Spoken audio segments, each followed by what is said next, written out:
ନମସ୍କାର। କାଞ୍ଜି ଆମ ଓଡ଼ିଆ ହାଣ୍ଡିଶାଳର ଗୋଟିଏ ପୁରୁଣା ସ୍ୱାସ୍ଥ୍ୟପ୍ରଦ ଆଉ ସ୍ୱାଦିଷ୍ଟ ଖାଦ୍ୟ।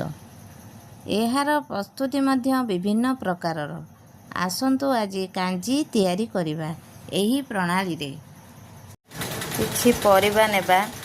ଟମାଟୋ, ମକା, ବାଇଗଣ, ମୂଳା, ଭେଣ୍ଡି, କଖାରୁ। ପ୍ରଥମେ କିଛି ଦହି ନେବା।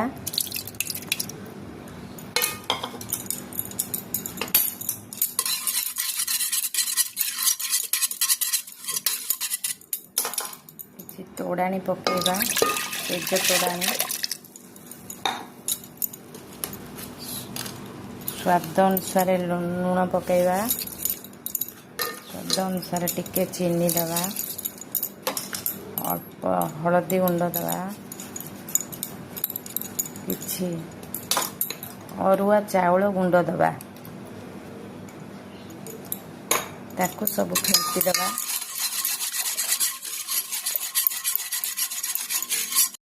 ପ୍ରଥମେ ଧୋଇକି ରଖିଥିବା କଖାରୁ, ମକା, ମୂଳା ପକାଇଦେବା। ପରିବା ଅଧା ଅଧି ସିଝି ଯାଇଛି ଦେଖନ୍ତୁ। ତାପରେ ଭେଣ୍ଡି, ବାଇଗଣ, ଟମାଟୋ ଦେଇଦେବା।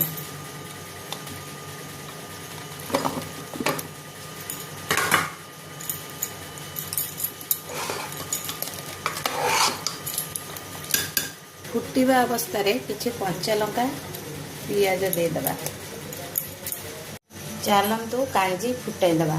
କିଛି ସୋରିଷ ତେଲ, ପଞ୍ଚଫୁଟଣ, ଜିରା, ସୋରିଷ,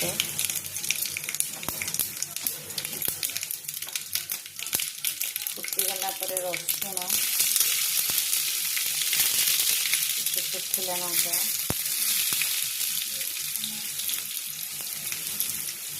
ଭୃଷଙ୍ଗ ପତ୍ର,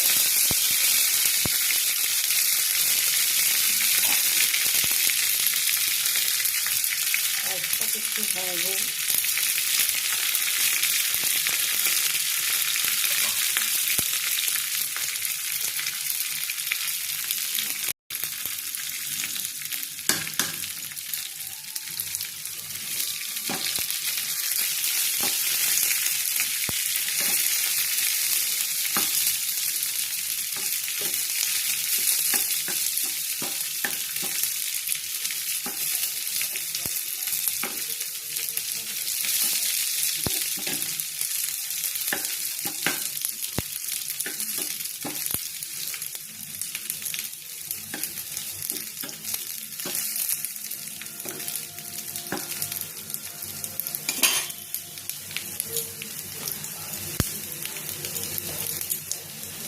କିଛି ଲଙ୍କା ଗୁଣ୍ଡ।